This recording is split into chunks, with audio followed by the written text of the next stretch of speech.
Oi, gente! Esse novo episódio do Antes da Bengala é de variedades.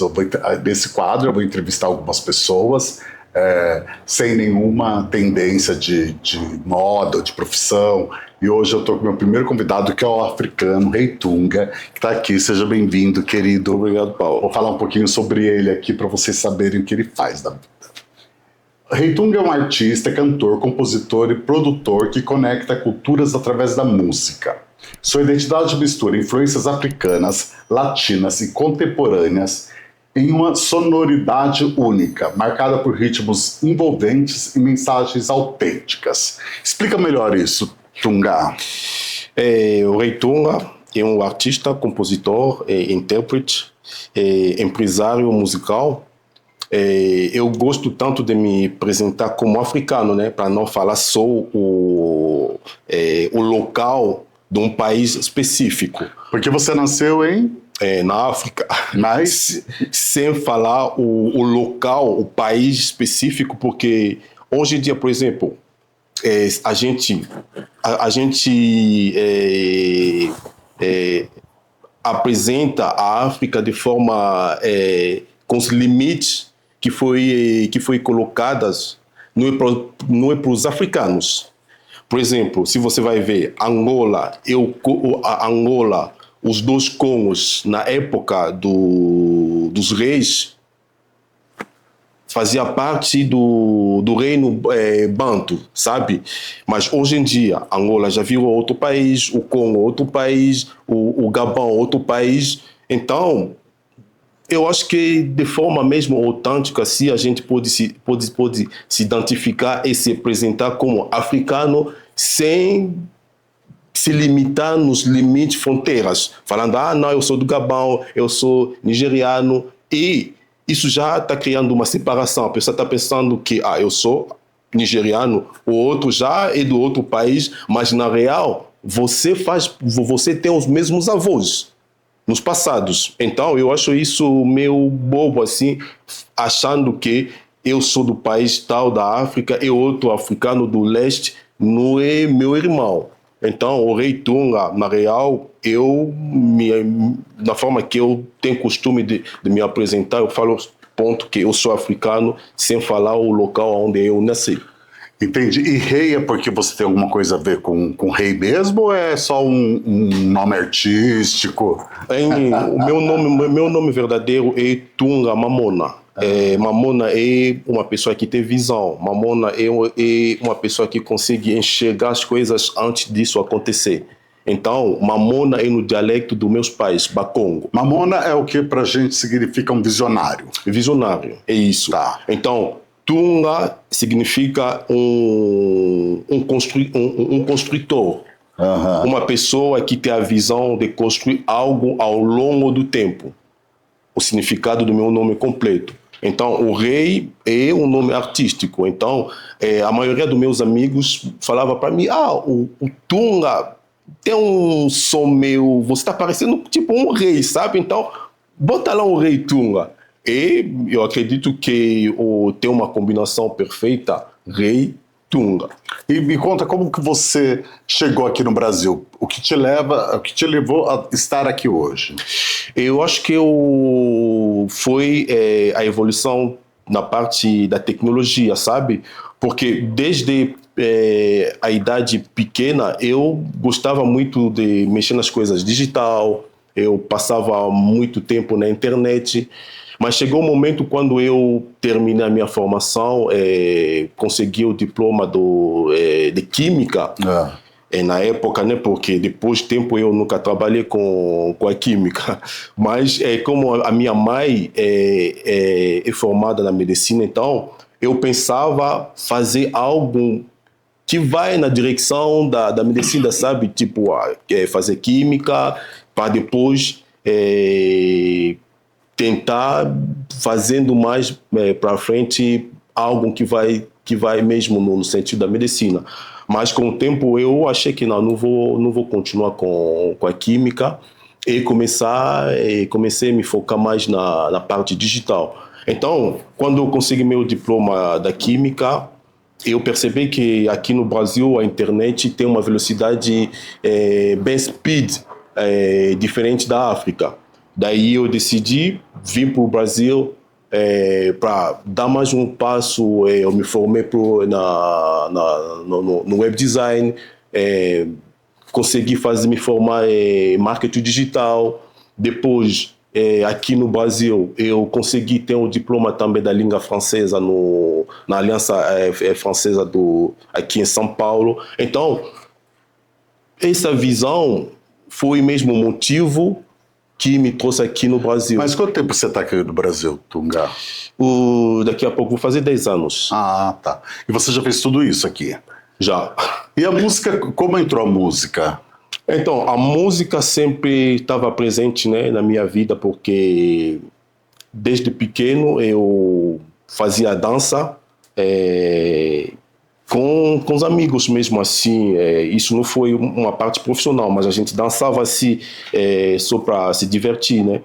E daí, com o tempo, eu percebi que eu tinha também o talento de escrever as músicas, criar melodias, escrever a música e tal. E desde 2005, por aí, eu comecei a entrar mesmo no meio musical, trocar ideia com outros profissionais, e desde então nunca saí. Fiquei até hoje. E a Afrofusão surgiu... A Afrofusão surgiu em 2020, no período da pandemia. Eu fui para a África, em Angola. Eu estava de férias, né? Daí, na época, eu não trabalhava como produtor com uma gravadora assim, baseada em São Paulo.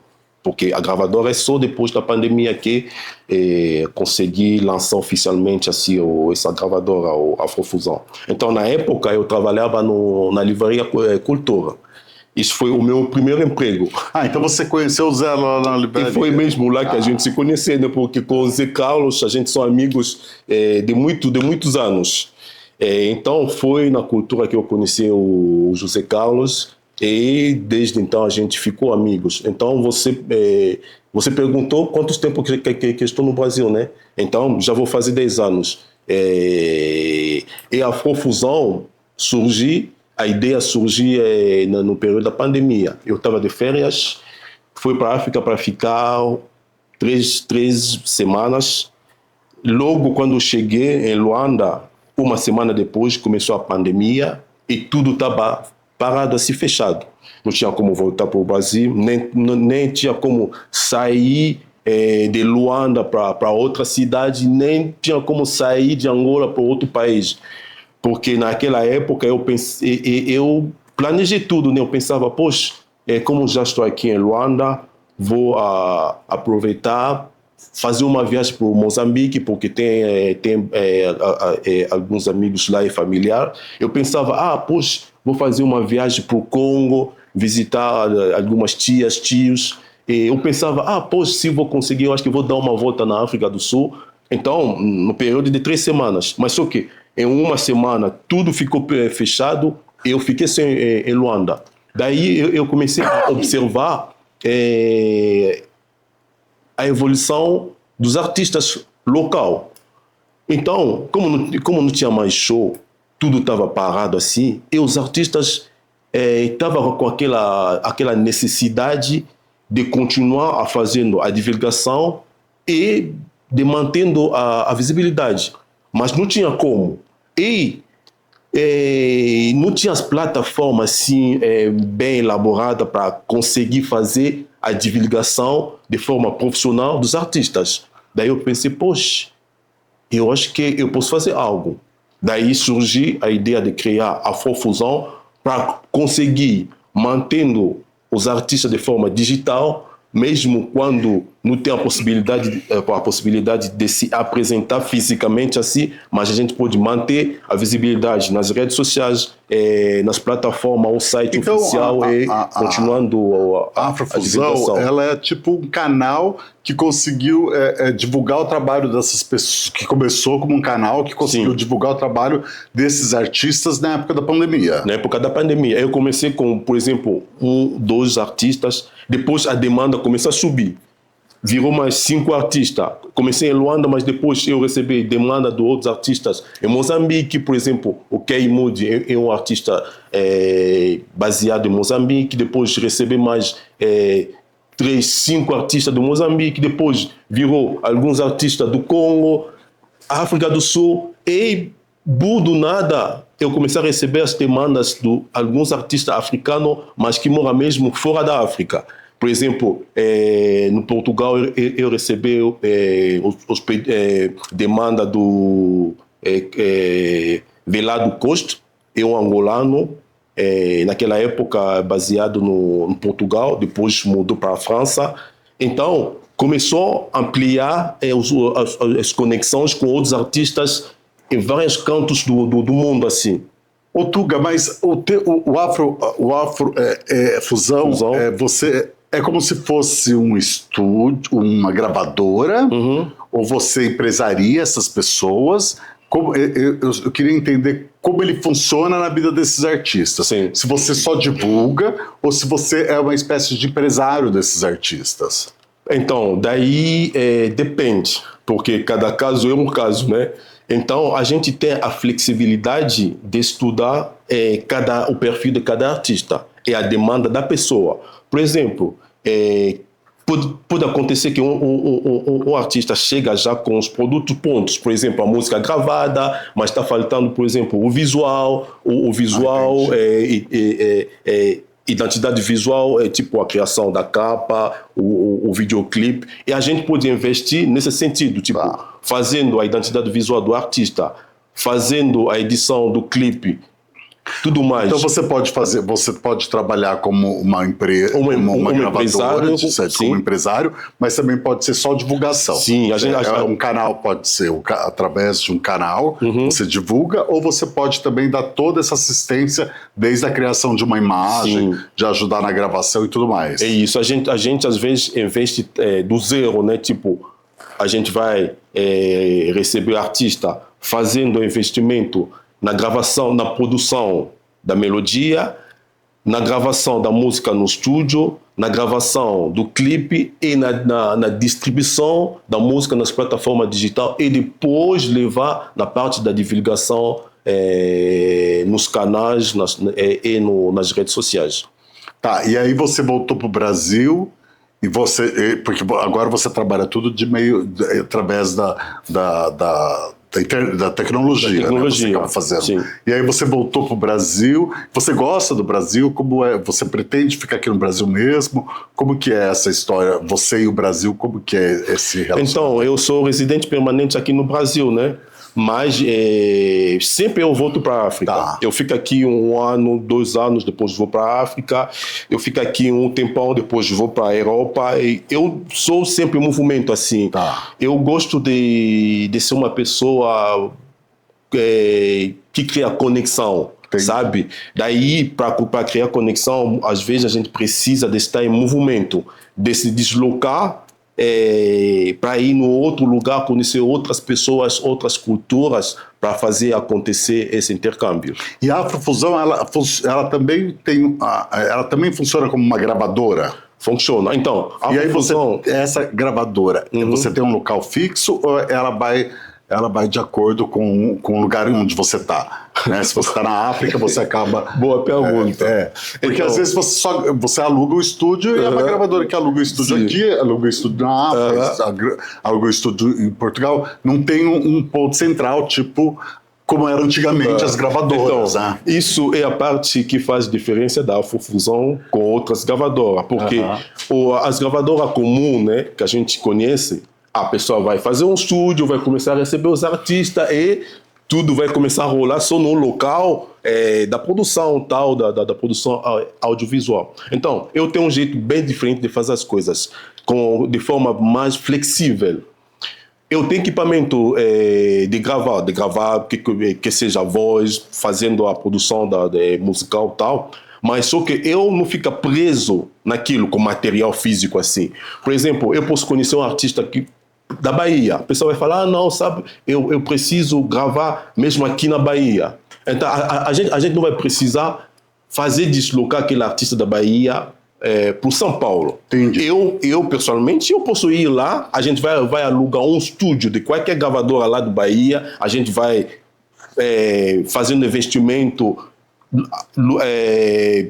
tipo de um dia ou de uma semana dentro de um estúdio, e o artista vai ficar à vontade fazendo a gravação. Então, eu, logicamente, estou pensando em fazer investimento assim, um estúdio fixo em São Paulo e um estúdio fixo lá em Luanda que já está em construção, mas nunca vou ficar preso naquilo. Entendi. A gente tem uma forma bem diferente de fazer acontecer o nosso processo de produção. E quais serviços vocês oferecem? Então, a gente oferece, primeiramente, gerenciamento, né, dos artistas, porque o artista em si, o talento, não é suficiente para você conseguir voar, né?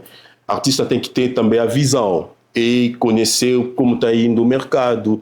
Então, o serviço que a Afrofusão está oferecendo para os artistas, o primeiro, o mais importante é o gerenciamento do artista.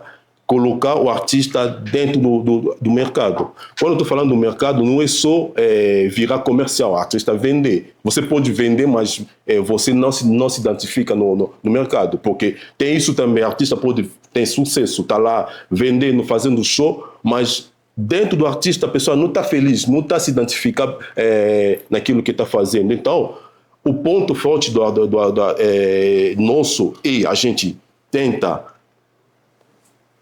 se comunicar com o artista, descobrir realmente qual é o propósito daquele artista, onde você quer chegar, que tipo de público que você vai querer se conectar. Daí a gente vai levar a ideia do artista até o ponto X. A partir daquele ponto a gente vai prestar o serviço da divulgação. Além do serviço da divulgação, a gente vai fazer a parte da distribuição digital e monetizar o conteúdo do artista. Então vocês fazem praticamente todo o serviço de marketing para esse artista, Sim, né? sim. Da construção de imagem, Sim. mas já focado no interesse do artista. O artista fala, eu quero atingir o público adolescente. Sim. Aí vocês já vão dar, além de você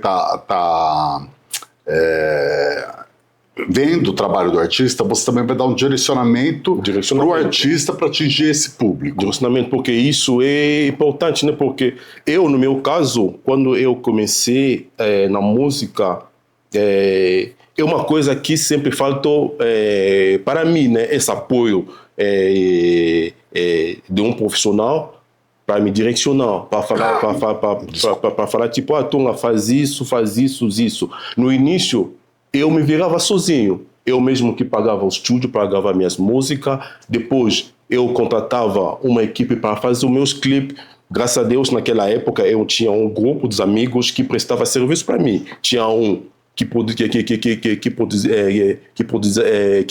fazia a produção das músicas, tinha um que fazia a produção dos vídeos, a edição, e tinha um que trabalhava mesmo na televisão. Daí sempre ele fazia a ponte de me chamar, olha Tunga, hoje vou receber você aqui na nossa televisão, hoje vou indicar você para passar na televisão X. Então a gente criou um tipo ecossistema mesmo com networking que me ajudava naquela época. Mas você tem uma equipe fixa ou você trabalha com... Você tem uma equipe que você pode contar com eles, mas não são todos independentes? É isso, porque essa forma de trabalhar com cada um independente, eu acho que é mais flexível, para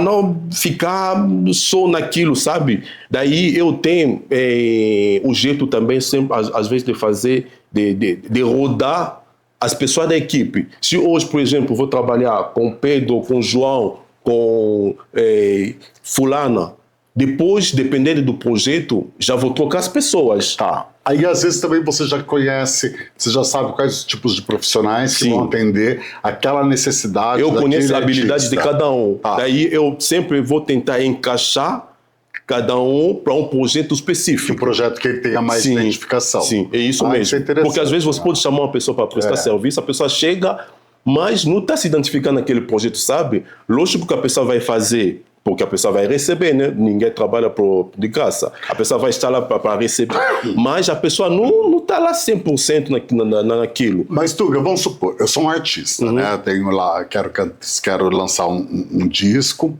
né? E aí eu chego até a produtora de vocês e falo, olha, eu sou artista, canto, sei lá, MPB, e eu queria fazer um disco, mas o meu público eu quero que seja o pessoal do 50 mais, que ouve já essa MPB que a gente tinha aqui no Brasil antes. Como que a gente pode trabalhar isso? Aí vocês vão fazer todo o trabalho de pesquisa e consultoria e você vai procurar os melhores profissionais que já entendem um pouco dessa linguagem para trabalhar na equipe, é isso? É isso. Mas algo que você comentou, tipo, linkar o trabalho do artista com um público específico. Mas a gente também pode fazer essa pergunta em si mesmo. Será que é o artista que vai escolher seu público ou é o público que escolhe o artista? Porque de repente eu falo assim, não, eu gosto de cantar MPB, mas eu quero pegar um público jovem. Sim. Então como que é que eu vou passar essa imagem para esse público que só está acostumado a ouvir? Vou supor, né, que aqui no Brasil é bem popular. O sertanejo universitário, o funk, é isso, né, que eles Então, gostam de ouvir. eu acho que- Como que eu vou entrar com MPB para esse público que está acostumado a ouvir isso? Então, eu acho que tudo é na forma que tudo é baseado na energia, né? Porque às vezes a pessoa pensa que é com a minha música, com a minha letra, é com o gênero musical tal, que faz que eu me conecta com um público X. Mas às vezes não é aquilo que está fazendo que você se conecta com aquele público, porque a música é uma coisa meio mágica, assim, sabe? Você faz uma melodia, você vai escrever uma letra que vai se conectar, por exemplo, com uma pessoa que está lá nos Estados Unidos, nem conhece você, nem sabe o gênero musical que você está tocando. Eu tenho as músicas, por exemplo,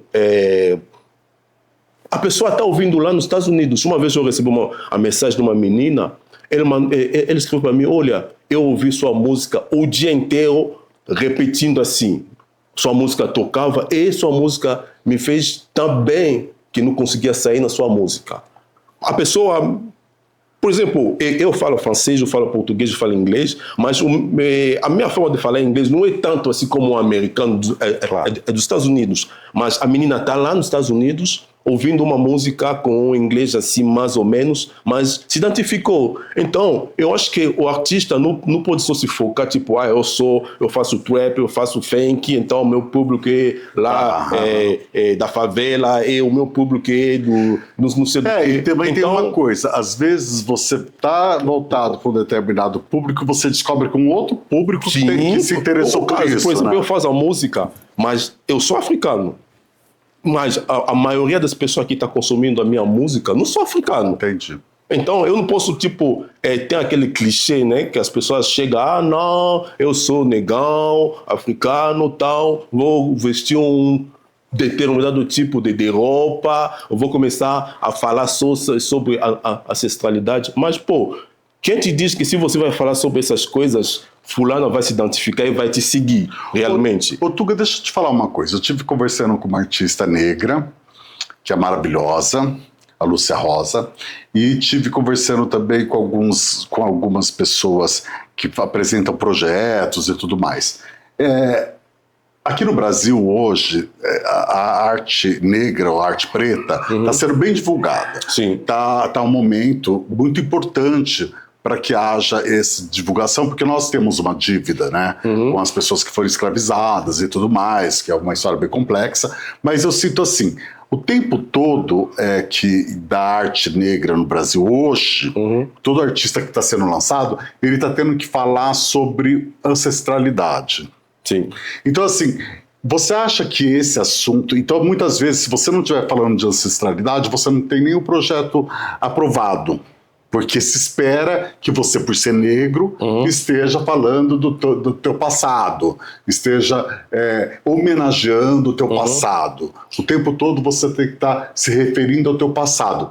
E aí, às vezes, eu fico questionando, porque às vezes eu moro ali na Paulista, e às vezes eu pego a avenida inteira. Já teve situação de eu pegar a avenida inteira para ver as exposições. Acho que tem muita exposição gratuita lá, né? E você vai entrando em um e outro, e as exposições eram todas sobre a arte de artistas pretos, e todos estavam falando sobre ancestralidade. Então eu não via... Lógico, você pode trabalhar de uma forma moderna a ancestralidade, mas eu não via nenhum trabalho que não tivesse falando sobre raízes. Então e uma artista estava me falando, inclusive, que uma vez chamaram ela para fazer um trabalho que eles precisavam de uma artista preta, então chamaram ela para fazer o trabalho, mas quando foram ver o portfólio dela, não acharam interessante porque ela não estava falando exatamente sobre ancestralidade negra. Ela falava um pouco do indígena, ela ainda falava de ancestralidade, mas não necessariamente do preto. E ela não foi aprovada para esse projeto por causa disso. E também eu já vi situações do tipo que a pessoa de uma cantora amiga minha que é preta, que não tem projeto aprovado porque ela não tem traços negroides o suficiente, ela tem os traços mais finos. Então você acha que essa necessidade de conversar sobre ancestralidade é uma coisa contemporânea que está acontecendo porque finalmente a arte preta está tendo essa abertura para atingir um público maior, né? Então ainda existe uma necessidade de se discutir o passado como uma forma de recuperar essa história, de trazer essa história à tona, ou você acha que vai ter que ser sempre assim, nunca vai se poder fazer um trabalho moderno que não esteja discutindo o teu passado? Você acha que o negro vai conseguir chegar num ponto que eu acho que talvez aconteça na África, onde vocês não precisem falar tanto sobre ancestralidade? Você acha que no mundo o preto vai chegar a um ponto que não precisa mais discutir o passado? Que fala, agora estou vendo o futuro. Já para começar, todo mundo tem passado. Sim, que seja preto ou branco, todo mundo tem passado. E falando das raízes, então... Qualquer um tem raízes. Não, mas o que eu digo é assim, vamos supor, eu sou brasileiro. Sim. Então, espera-se que eu, como brasileiro, vai fazer um trabalho que tenha papagaio, floresta, coisas do Brasil, entendeu? Praia, mar. Se eu não estiver apresentando isso, o meu trabalho não é divulgado como um trabalho brasileiro. Então, é disso que eu estou falando. Aqui, se vai haver esse rompimento dessa leitura... Eu gostei da forma que você acabou de fazer, de ilustrar o Brasil. Você falou papagaio, tal. Mas daí surgiu uma pergunta na minha cabeça. Como a gente faz a ilustração da África? Você sabe, as pessoas colocam mato, colocam leão andando na rua, fala sobre a fome, fala sobre a guerra. Sobre tribos. Sim, mas será que na África só tem isso? Só tem guerra, só tem mato, só tem... As pessoas não sabem, tem algumas pessoas, que, por exemplo, que nunca foi... Vou te contar uma coisa. Isso foi uma pergunta quando...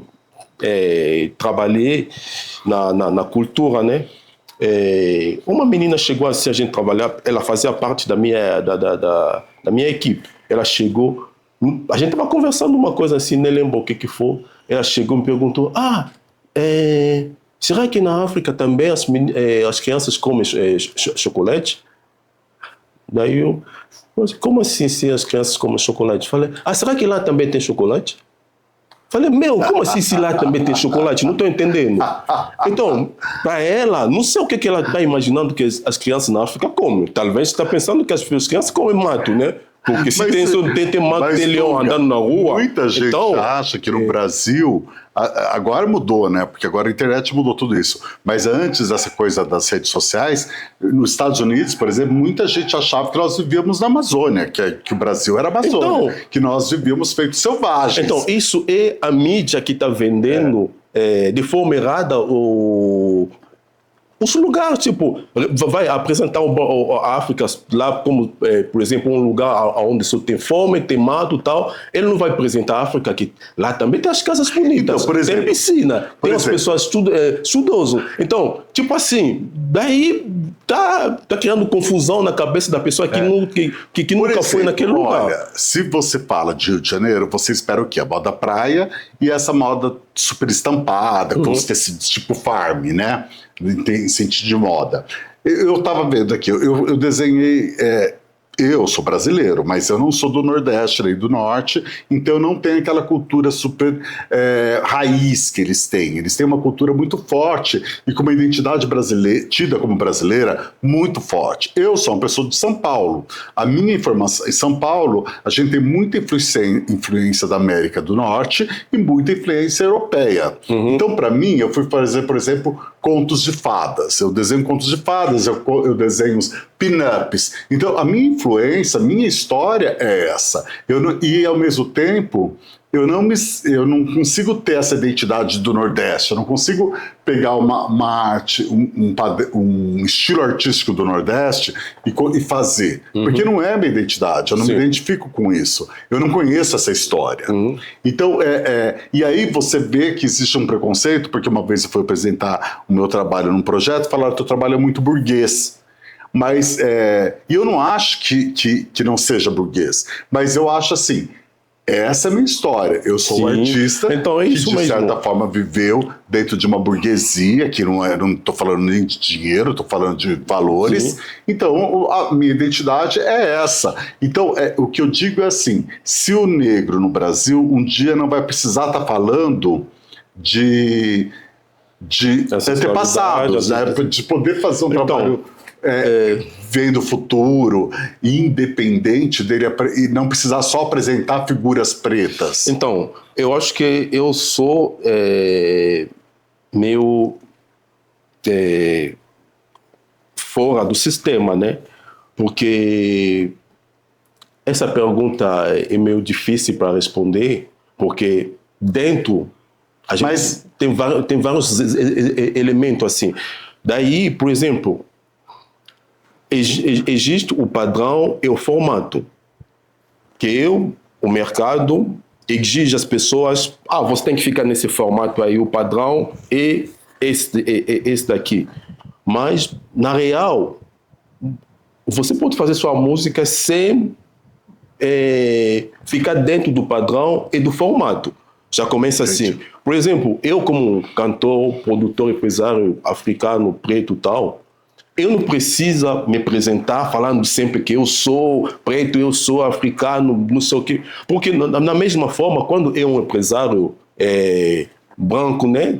Se eu posso falar assim, não vai se apresentar que eu sou empresário branco. Vai falar, sou empresário, eu faço isso, exatamente. Ponto, acabou. Mas por que quando é no caso do empresário preto, eu tenho que falar que eu sou empresário preto, da África, não sei o que? Não, eu sou empresário, ponto, acabou. Na música também, desculpa, mas é a mesma coisa. Se estou cantando, você está gostando da minha música, então eu acho que não vou me focar, por exemplo, na cor da pele. Eu sou cantor preto. Não, mas por que o cantor branco não vai chegar falando que eu sou cantor branco e tal? Eu sou um cantor sertanejo, cantor funk, cantor trap, não sei o quê.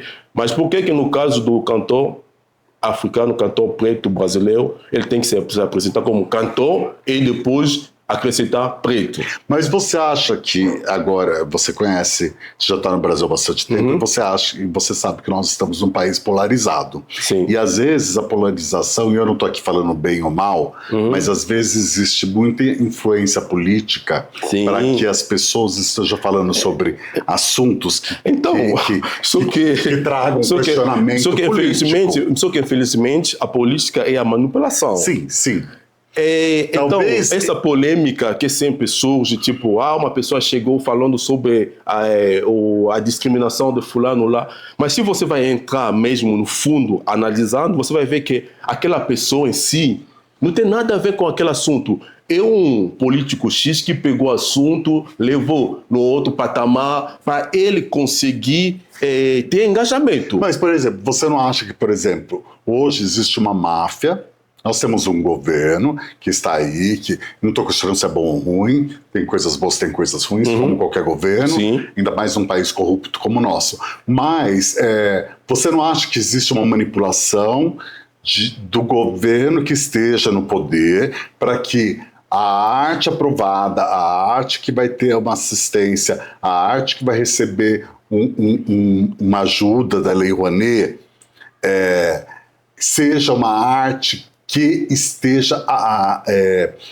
afinada ali, esteja caminhando conforme os valores políticos daquela época, entendeu? Desse governo atuante, que está atuando. Então, assim, se eu sou esquerda e eu estou no poder, a arte que eu vou tornar possível que aconteça vai ser essa arte que vai estar falando dos valores que eu defendo. Se eu sou direita e eu estou no poder, a arte que eu vou estar financiando, que eu vou estar ajudando a ser divulgada, é a arte que tem a ver com os meus interesses. Então, isso ficou muito claro no Brasil. Então, quando um artista negro não é aprovado um projeto porque os traços não são negroides, né, que o nariz não é largo, ela não é preta o suficiente, porque tem isso, teu cabelo não é crespo o suficiente, e você não tem um projeto aprovado, é porque existe um interesse político para que essa pessoa não tenha esse projeto aprovado, porque ele não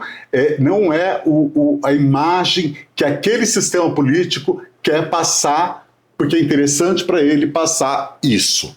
Né? Até que ponto que a arte está presa no sistema político que você não consegue ultrapassar isso? Por exemplo, você é africano.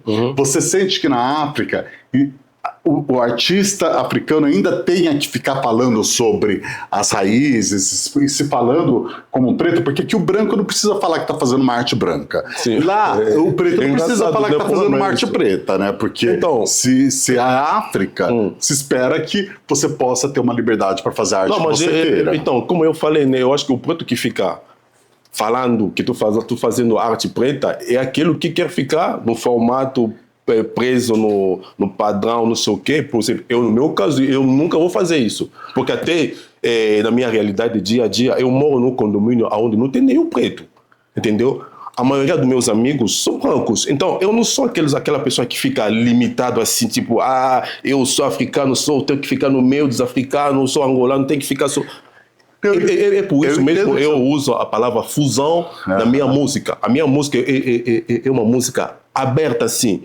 Eu faço fusão da cultura, do gênero musical, os meus amigos, fusão. O meu dia a dia é fusão. Então, se a gente tem que falar sobre a política, aquilo que eu falei é a manipulação. Porque eles sempre tentam manipular o povo, mas por interesse, egoísmo deles. Porque, quem está fazendo política não tem nada a ver com a arte, né? Entendeu? Mas ele vai provar a lei que vai parecer bonito, que vai estar a favor dos artistas, mas se você vai analisar, isso vai 100% para o benefício dele. Porque eu acho que, na verdade, o que acontece é que a arte acaba não sendo democrática, entendeu? Quando existe um interesse político, não há democracia na arte. Sim. Quando eu falo para uma pessoa preta que ela não é preta o suficiente... Não é só a arte, né? Porque eu acho que em qualquer tipo de trabalho, que seja arte, que seja, não sei, a medicina, quando você vai querer linkar aquilo com a política, eu acho que você já vai estar saindo no caminho certo. Por que estou falando nisso, saindo no caminho certo? Porque a política, a arte mesmo de governar uma determinada população, para você governar, você tem que ter o poder. Ou você tem um poder de forma positiva ou de forma negativa. Negativo em que sentido?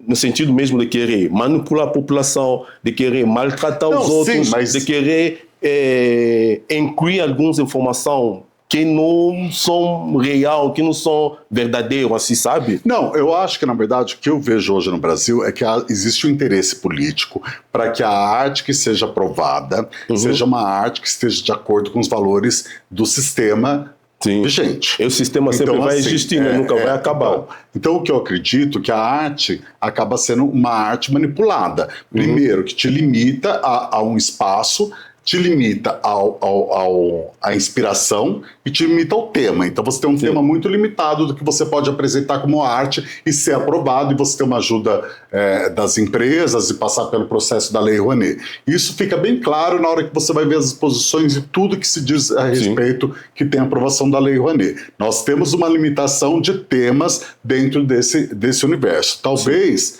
e que eu acredito que vai acontecer quando tiver se voltar um dia, que Deus me livre que seja esse governo de direita que está se colocando aí, né, que pelo amor de Deus ninguém merece, mas que se um dia tiver um governo de direita mais suave, se Deus quiser, nós então, falando de direita, de esquerda, mas agora eu não me posiciono, tipo, eu sou de direita, eu sou de esquerda, nada dessas coisas. Não, eu também não. Entendeu? Mas eu sei quando uma coisa é bem nociva, né? Aliás, eu questiono, por isso que eu estou questionando, inclusive, o sistema de arte que está vigente hoje. Sim. Mas agora nós vamos acabar nesse nosso primeiro episódio, porque já deu nosso tempo. Mas, gente, são 2 episódios, esse é o primeiro, e a gente vai, no domingo que vem, tem o segundo episódio, tá bom? Se inscrevam, compartilhem, curtam, façam comentários. O tema está interessante, falamos bastante de política, falamos bastante de arte. Então se metam aí, tá bom? Um beijo. Fala a opinião de vocês. Não me magoem. Obrigado, Tunga.